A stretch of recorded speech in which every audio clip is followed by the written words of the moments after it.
Channel को लाजमी subscribe करें और बेल आइकन भी दबा दें ताकि अगली कहानियाँ आप तक सबसे पहले पहुँचें। मेरा नाम सायरा है और मेरी उम्र 22 साल है। मैं शादीशुदा हूँ। मेरे शौहर इस्लाम आबाद में पुलिस में नौकरी करते हैं। हमारी रहाइश लाहौर में है। मेरे ससुराल में सिर्फ 3 लोग रहते थे, मेरे ससुर, मैं और मेरा एक बेटा। मेरे ससुर अनवर अपना मेडिकल स्टोर चलाते थे और बहुत अच्छे इंसान थे। इनकी उम्र 50 साल थी। मैं अपने ससुर से दोस्ताना ताल्लुक़ रखती थी। मेरा घर खुशहाल था, मगर एक कमी थी।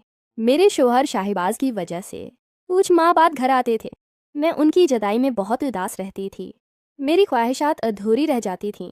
एक दिन मेरी तबीयत खराब हो गई तो मेरे शौहर ने मशवरा दिया कि तुम एक नौजवान नौकर रख लो, वो घर का काम भी कर लेगा। मैंने भी हाँ कर दी। शौहर ने अपने स्टोर से एक 18 साल का लड़का भेज दिया। इसका नाम सहल था। वो गरीब घराने से ताल्लुक़ रखता था। मैंने उसकी तनख्वाह अच्छी कर दी। पहले दिन से ही सहल मुझे बहुत अच्छा लगने लगा।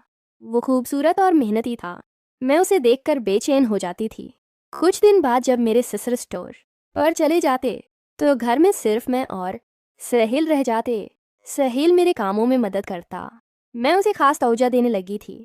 एक दिन जब मैं बीमार थी तो मैंने सहल से चाय बनाने को कहा। वो चाय लेकर आया। मेरे कपड़े हल्के थे। सहल की नज़र मुझ पर पड़ी। वो कुछ देर तक मुझे देखता रहा। मैंने उसे महसूस कर लिया, मगर कुछ ना कहा। इस दिन के बाद सहल मुझसे ज़्यादा करीब होने लगा। वो मेरे पास बैठकर बात करता, कभी मेरा हाथ छू लेता। मैं भी उसकी करीबत से लुत्फ़ अंदोज़ होने लगी थी। मेरे शौहर की गैर मौजूदगी और तन्हाई ने मुझे कमज़ोर कर दिया था। सहल अब मेरे लिए बहुत ख़ास हो चुका था।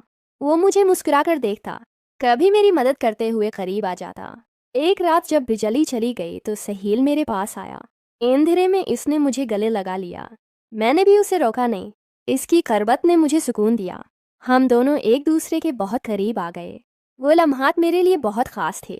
सहल ने मुझे वो तवज्जो दी जो मेरे शौहर नहीं दे पाते थे। इसके बाद से हमारा ये खुफिया रिश्ता मज़ीद गहरा होता गया। सहल रोज़ मेरे करीब रहता। मैं उसे अच्छी तनख्वाह देती, अच्छा खाना देती।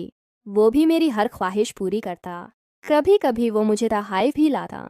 मैं उसकी मोहब्बत में खोई जा रही थी। मेरे ससुर को इस बात का अंदाज़ा नहीं था। वो सहल को सिर्फ नौकर समझते थे। दिन गुजरते गए और हमारा ये ताल्लुक़ जारी रहा। मैं जानती थी कि ये सब गलत है, मगर तन्हाई और ख्वाहिशात ने मुझे रोका नहीं। सहल अब मेरे लिए सब कुछ बन चुका था। मैं इसके बगैर नहीं रह सकती थी। एक दिन जब मेरे ससुर स्टोर पर गए तो सहल मेरे पास आया और हम दोनों ने एक दूसरे के साथ बहुत करीब होकर वक्त गुजारा। वो लम्हात मुझे बहुत सुकून देते थे, मगर अंदर ही अंदर मुझे डर भी लगता था कि कहीं ये राज खुल न जाए। मैंने सहल से कहा कि ये बात किसी को नहीं बतानी। सहल ने वादा किया कि वो कभी नहीं बताएगा। इसके बाद हमारा ये ताल्लुक़ छिप छिप कर जारी रहा। मैं अपने शौहर को भूल चुकी थी। सहल ने मुझे वो प्यार दिया जो मुझे कभी नहीं मिला था। दिन गुजरते गए और मेरे और सहल के ताल्लुकात मज़ीद गहरे होते गए। मैं उसे हर मुमकिन तरीके से खुश रखती। वो भी मेरी हर ख्वाहिश पूरी करता। मगर एक दिन मेरी बहन का फ़ोन आया और उसने मुझे बताया कि मेरे बेटे ने अपनी ट्यूशन टीचर के साथ नामनासिब रवैया किया है। ये सुनकर मुझे अपनी ही गलती का शदीद एहसास हुआ। मैं खुद एक औरत होने के बावजूद पैसों और तन्हाई की वजह से गलत रास्ते पर चल पड़ी थी। इस दिन मैंने फैसला किया कि अब बस बहुत हुआ। मैंने सहल को ट्यूशन आने से मना कर दिया और उसके दिए हुए तमाम तोहफ़े वापस कर दिए। सहल ने बहुत इसरार किया, मगर मैंने सख्ती से इनकार कर दिया। इस दिन के बाद मैंने ट्यूशन पढ़ाना भी बंद कर दिया। मुझे अपनी गलती का शदीद पछतावा था। मैं अपने शौहर से कुछ नहीं कह सकी और ना ही अपने बेटे से आंखें मिला सकी। मेरे बेटे ने जो किया वो मेरी ही गलतियों का नतीजा था। इस दिन से मैंने फैसला किया कि जो मेरे पास है उसी में खुश रहूंगी। पैसा सब कुछ नहीं होता, पैसे से बढ़कर अखलाक होते हैं। मैंने अपने बेटे को अच्छे अखलाक सिखाने शुरू कर दिए। दोस्तों, ये कहानी इस बात की निशानदही करती है कि तन्हाई और पैसे की लालच इंसान को कितना डरा सकती है।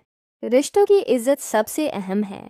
अगर आपको ये कहानी पसंद आई हो तो वीडियो को लाइक करें, शेयर करें और चैनल को लाजमी सब्सक्राइब करें और बेल आइकन भी दबा दें ताकि अगली कहानी आप तक जल्द पहुंच सके। कमेंट में ज़रूर बताएं कि आपके ख्याल में सायरा को क्या करना चाहिए था। अपना और अपने